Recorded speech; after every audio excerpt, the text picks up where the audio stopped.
I'm a Macedonian and I'm one of the volunteers that want to help the refugees as we are confronted with the refugee crisis. And so we see a lot of refugees coming here on a daily basis, maybe 300 to up to 1,000 people. And what they're undergoing is a terrible ordeal, hardships, and we just want to help them out to transit this country as safely as possible. Previously, maybe 2 weeks ago, they could not, the migrants could not take the train because we did not have this legislation, this law that allows them to utilize public transport. So they had to walk from the Greek-Macedonian border, from Gevgelija in southern Macedonia up to Serbia, so as to transit this country. And that was quite the experience for them. I mean, that was just terrible. We had pregnant women and women with 3-4 kids traveling alone on the road, on the highway, and old people, sick people, people with broken legs and fractured, injured arms, and it was really terrible. They had to walk on foot some 150 kilometers or so, just so as to transit this country. But like maybe 2 weeks ago or something like that, we introduced, the government introduced this new legislation, which is similar to the legislation Serbia has. That is to say, the migrants receive these papers with which they can legally transit the country for 72 hours. They don't really want to seek asylum here. It's just a formalized way of doing it because they all just want to transit this country and get to the EU as soon as possible.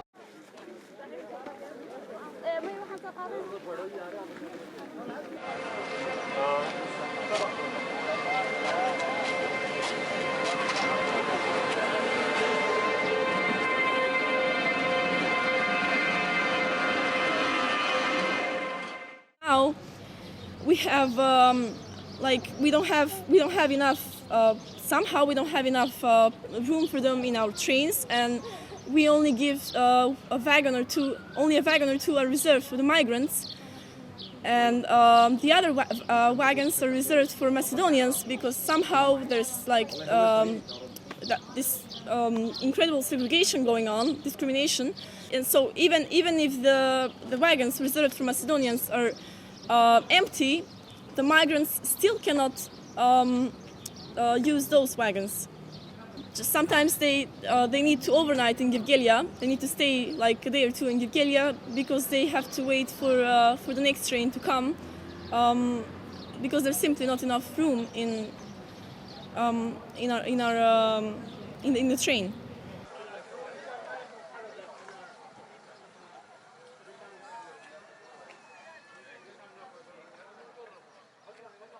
I graduated from the Institute of Commercial Banking. I signed for the university to continue my study, but I become wanted to military service, so I ran away. From Syria, I went from Syria to Istanbul since 8 months almost. And after that I went from Istanbul to Izmir to go to Greece by the Balkans. After that I stayed in Izmir about 3 or 4 days, I don't really remember. And we went to Greece. After we went to Greece, we stayed in the camp for 3 nights and 4 days.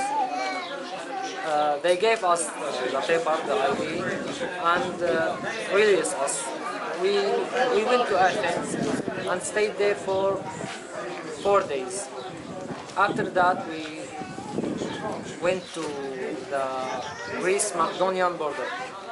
We stayed there about 5 days, and we tried 3 times to cross the border. The third time was the successful one. After we have suffered from running and the bushes, the scarves, a lot of things. And now we are here in Macedonia because of the civil war. Because of the civil war, we are wanted to military service. A lot of young people my age and older and smaller than me are wanted to military service in Syria. They don't want to go to war. We are a peaceful human beings. We don't love war, and the war was very tragic to us. We have a lot of problems like mafias between the bushes. The army has sent us back when he got us to Greece. And we walked a lot. Yesterday or before yesterday, we was walking for 11 hours between the bushes, between the farms.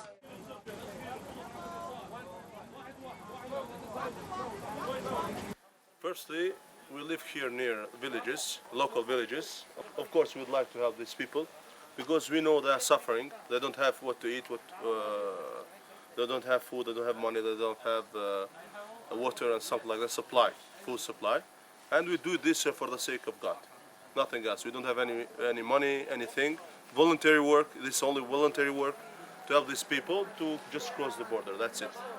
We don't have any salary or something. We do it only for the sake of God. Because they are humans, we are humans, and everybody in their lives, they have hardships, right? So we help them just to pass the border, that's it. Voluntary work, free work, that's it.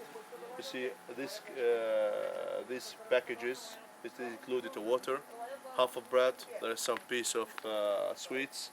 It's very hard because we don't have any portable medicine clinics that we can help people. This is the idea, you know. This is the message for everybody, especially to European countries, you know. They are very strong in money, in economy, in organization, and everything. They can do so many things. And the most problem is in the Greece border, because there are about 8,000 people, and they don't have the basics of hygiene. They don't have the basics of to clean themselves. You know, there are babies, there are women. There are some women that give birth in the field. Imagine, they have difficult situation. Of course, and the border from Turkey to Greece is very hard. What I heard from the people saying, the refugees, they give a lot of money to cross the border because the border is closed between Turkey and Greece, but they give some money to pass it. What they can do? They are in war and then they cannot return back. So this is the main idea, you know. People, they want to live. People, they want to live. Unfortunately, they have a lot of problems. What we can do, we help as we can. This is the situation. We have a lot of people waiting in this cross-border region, like a buffer zone. Well, it's not really a buffer zone. It's like a cross-border region controlled by both Greeks and Macedonians. And we had like 1,500 people waiting there up until a day or two ago. Today, from what the Greeks have said, there are 600 migrants stuck in this zone, and the Greeks let them in, but the Macedonian police do not let them go continue onwards to Macedonia. because they're afraid that the Serbians will not. Well, it's just an international political game. It's connected to both the Serbian border, and it depends on how many people Serbia is letting through. So that's the amount of people that Macedonian police can let through. On the other hand, it's also connected to the EU putting pressure on this region being utilized as a buffer zone. So it's still messy. It's still quite messy, especially for these people stuck in this cross-border region, because NGO activists and the civil society sector and just any NGO, no one has access to this region, and these people are just stranded. They are stuck with no access to water, no access to food. We had one migrant died there a couple of days ago due to water and food shortage. He simply collapsed, and he left an orphan there and a 15-year-old kid. The only organization that's allowed to access this cross-border region is the Red Cross, but even they are not allowed to go there on a daily basis, but only like maybe once or twice a week.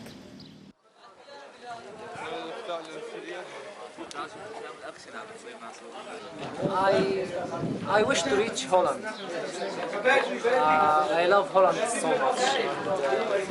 And, I've heard about her a lot, and I see the way they are living. The community is very beautiful and very great. What do you want to do in Holland? Yes, I'm trying to start social community organization. And why are you interested about social work? To help humans, to help poor people, to help the refugees like us. I know the situation, I live the situation. I know what's mean for someone to leave his country. I know the support he wants to have. I know that it's my duty to do that. It's my duty to help. To je fakt hustý, tady je tak fakt 500-700 lidí, vole. A my jsme to tu měli tak pro, nevím, 120, 150. Tady teď začne pařit sluníčko a oni budou bez prostředků, bez jídla, bez pití. We are from Czech Republic, and there are the people very afraid of this wave of migrants. And what do you think about that? Because of the media, calling them from the IS, Islamic country, they're doing the massacres and the killing, I don't know what. But these are our refugees. You just go to them, talk to them. You bring some food, some water, some milk, right? And you'll see they are very just fine people. He's just like you. He's from flesh and blood. His name is Muhammad and yours is Joseph or Mark, and that's it. There is no difference. Humans in the eyes of God are all equal. There is no differentiation,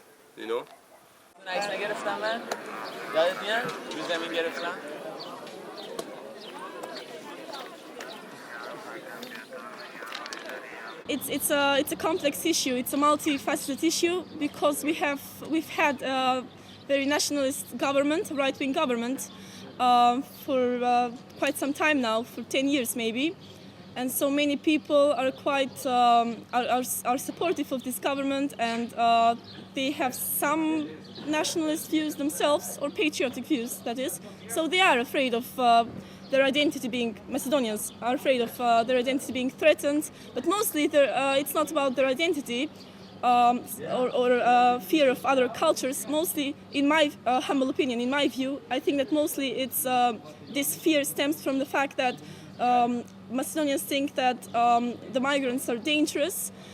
There have been some conflicts, but not between the migrants and the local population, so not between the migrants, refugees, and Macedonians, but mostly within the migrant circles. But that's just understandable. For example, if I was traveling for a long time on foot, as they are, through mountains and crossing borders illegally, and that's just dangerous, and it causes a lot of stress, and they're stressed out and they're afraid, and sometimes they just they lack basic conditions. They need to sleep in the streets. So it's logical that sometimes some conflicts might arise, but I don't think that they are dangerous or that they are terrorists. To the contrary, usually I take when I go out to the when I go out, I usually take a cab to go home. But when the migrants were camping in my city, town that is, I used to walk home because I felt safe, because there were people that I knew and that I hung out with, and I felt quite safe around them. So I really think it's rational. It's their right to be afraid. They don't know us. And in the other way, we also don't know. But we know about the human rights in Europe, and we know about all the good things in Europe. My friend, you can see in here a lot of people acting like a barbarian way. The reason behind that they are scared. They are very scared not to reach the country they want to go. This is the first thing. The second thing, they were at a lot of psychological pressure. They are really, really tired. And you know about the journey you know a lot about the journey from Syria to Germany. How is the way and how long is the way. So I think this is a good excuse for them to act like in anger way, in an angry way. Okay. Yeah, okay. I take my bed and come Okay. back.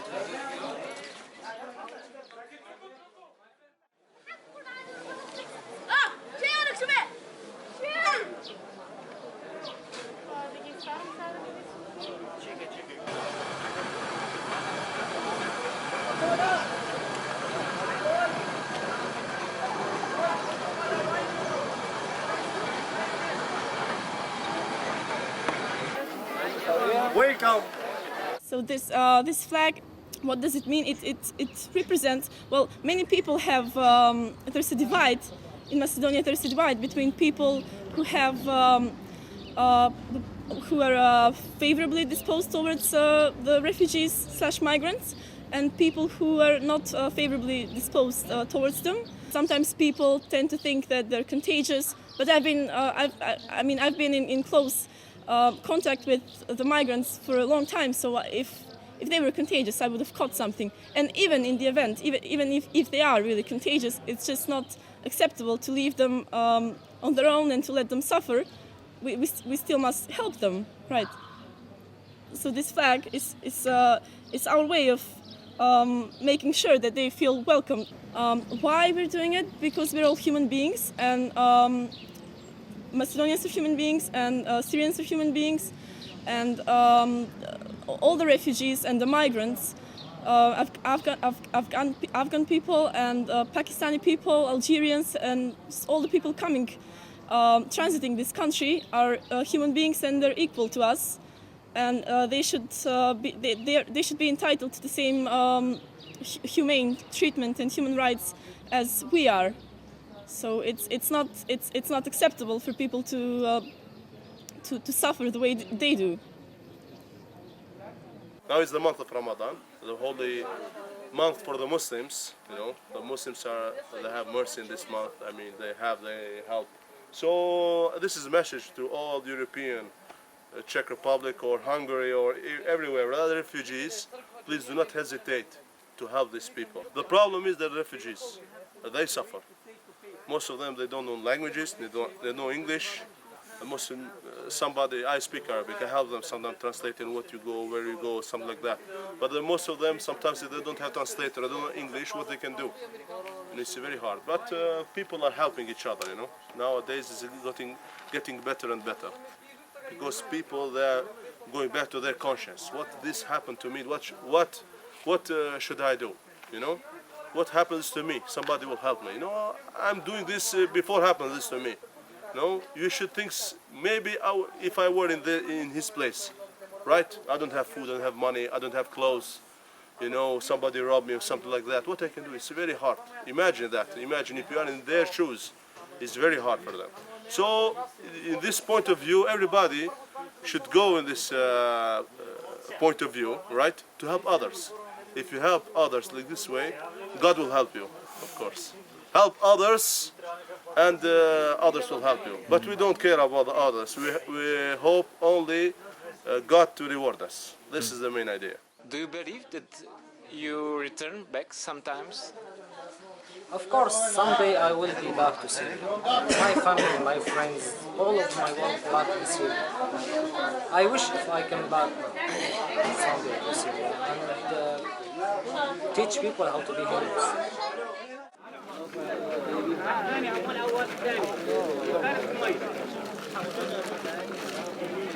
ما